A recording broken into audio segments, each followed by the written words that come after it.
Bonjour et bienvenue dans Grand Paris Expression. Nous sommes ensemble toute la matinée à la Gaîté Lyrique à Paris. Vont avoir lieu une série de conférences sur le thème du numérique. L'objectif de cette journée, échanger des idées afin de réussir à inventer le métro le plus digital du monde.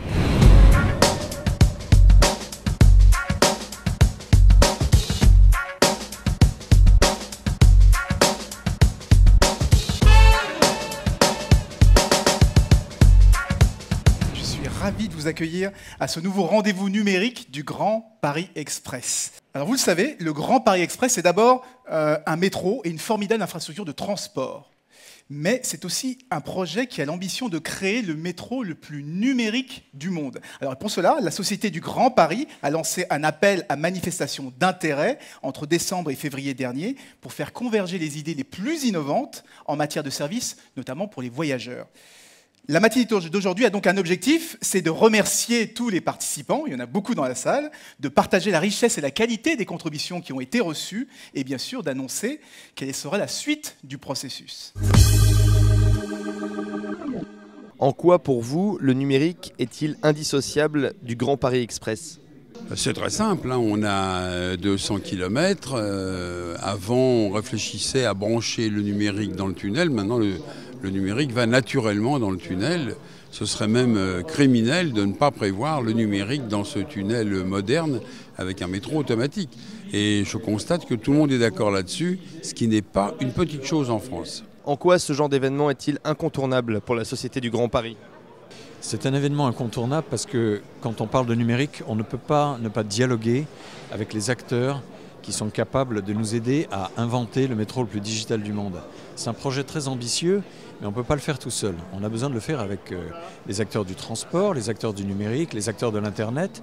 Et par conséquent, on peut avoir un dialogue écrit comme l'appel à manifestation d'intérêt, mais on doit se réunir.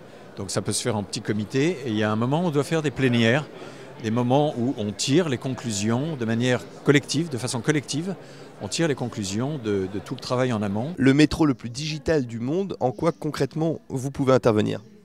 Quand on est donc comme Cap Digital le pôle de compétitivité de la transformation numérique et des contenus et des services numériques, je pense que cet enjeu pour nous, c'est celui d'emmener tous nos membres et de pouvoir être le bon interlocuteur, un des bons interlocuteurs, parce qu'il y a d'autres pôles de quantité comme Advance City par exemple qui est spécialisé sur la ville intelligente, et de pouvoir proposer, de passer en mode projet, en expérimentation, de réunir les bonnes personnes au bon endroit et au bon moment, et parce qu'il va falloir le faire, ce projet, il va falloir le livrer. Donc là aujourd'hui on ne se paie pas de mots et pas dans le numérique plus qu'ailleurs.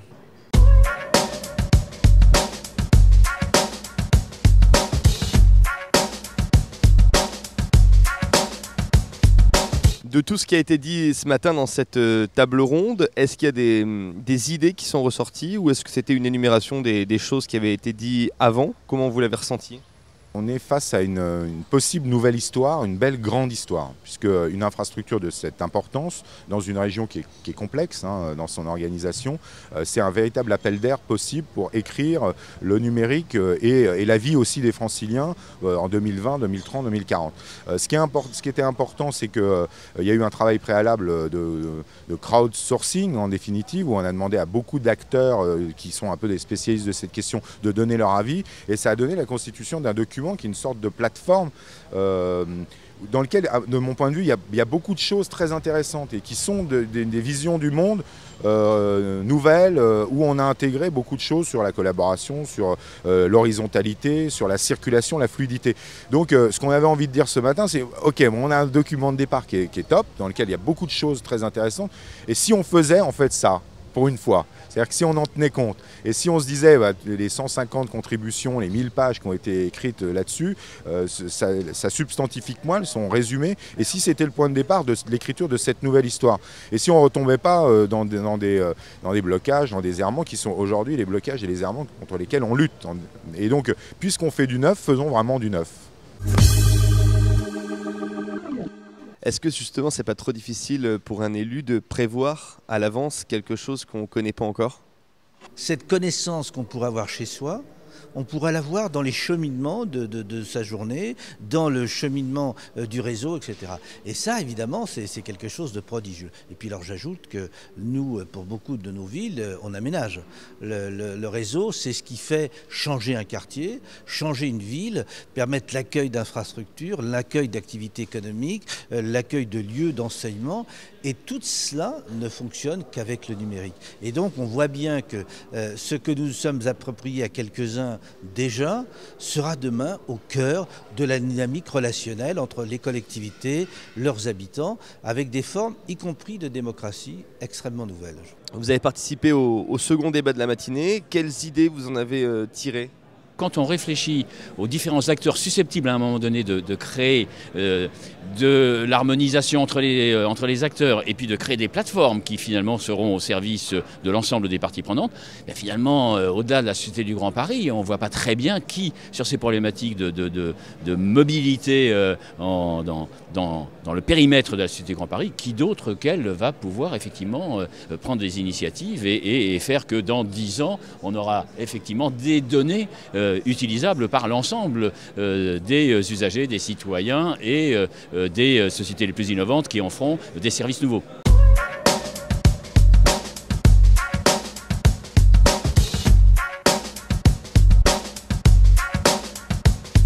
Un des éléments que les entreprises doivent avoir en tête pour recoller au peloton et avoir la bonne vitesse, c'est de penser effectivement à l'audace qui a pu exister en France à différentes époques. Et j'aime bien l'époque dont on parle, quand on parle de Jules Verne, une époque où en 1900, lorsqu'il y a à Paris l'exposition universelle et les premiers Jeux olympiques la même année, il y a 50 millions de touristes à Paris et tout dans le métro est en 39 langues.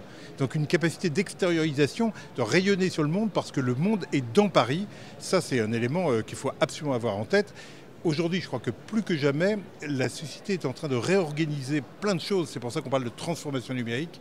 Les individus, les personnes s'emparent directement de la technologie. Il n'y a pas besoin du détour technologie, économie, personne. Les personnes s'en emparent directement pour faire ce qu'elles veulent, pour concevoir d'autres façons de vivre, d'autres façons de s'organiser, d'autres façons de travailler. Et bien, il faut de la même façon que les entreprises, que les institutions aillent directement, trouvent des courts-circuits pour se connecter à l'imaginaire, pour se connecter à la culture, pour se connecter à des choses qui nous parlent, pour être des utopies du quotidien. Là, ce qu'on voit avec le Grand Paris Express et le projet du métro le plus digital du monde, c'est vraiment quelque chose de ce type-là. C'est un ouvrage de génie civil absolument considérable. Et donc, il ne faut absolument pas rater l'occasion de la création de ce réseau au titre du génie civil pour implanter la fibre optique qui va bien. Et donc, nous allons, dans les prochaines semaines, avec l'aide de ceux qui souhaiteront s'associer à ces travaux, définir ce qui sera mis dans les cahiers des charges pour ce qui concerne la dimension numérique du génie civil. Il y a une question évidemment extrêmement importante à traiter, c'est la forme juridique la mieux adaptée pour à la fois concevoir, mettre en œuvre et exploiter ultérieurement ce réseau numérique. La Société du Grand Paris, entreprise publique, va évidemment jouer le jeu de l'ouverture de ces données. Alors bien sûr, cela a été dit, les données des voyageurs, on ne les connaîtra qu'à partir de 2020, quand la première ligne sera mise en service, mais il y a déjà des données évidemment de conception, de trafic, qui peuvent être mises sur la place publique, et c'est ce que va faire la Société du Grand Paris, en restant très ouverte à un travail en commun par la suite, évidemment avec le travail d'Henri Verdier à Etala, mais aussi avec le travail de Francis Jutan et du Conseil national du numérique. Nous allons lancer un programme de soutien à l'innovation et à l'expérimentation. Il s'agit de favoriser le travail des développeurs et des entrepreneurs qui sont intéressés par le Grand Paris Express et sa dimension numérique. Et donc, ceux qui ont contribué à cet appel à manifestation, et bien au-delà, d'autres qui voudraient se lancer à partir de ce qu'ils estiment pouvoir créer autour du Grand Paris Express, eh bien, nous les soutiendrons. Nous allons créer un programme de soutien pour ces développeurs et ces entrepreneurs nouveaux. La Société du Grand Paris a décidé de mettre en place un laboratoire du Grand Paris Express. Nous allons implanter ce laboratoire au cœur d'un écoquartier, un des plus beaux écoquartiers qui se construisent aujourd'hui en Île-de-France, celui de Saint-Ouen. Et nous avons déjà loué des locaux pour cela. Alors il s'agira d'un laboratoire à la fois technique, puisque ce sera un laboratoire où nous allons tester des maquettes en dimension réelle avec les entreprises qui vont construire le métro avec nous, mais nous souhaitons aussi que ce soit un laboratoire de tous ceux qui veulent se rencontrer et créer autour de la dimension numérique du réseau.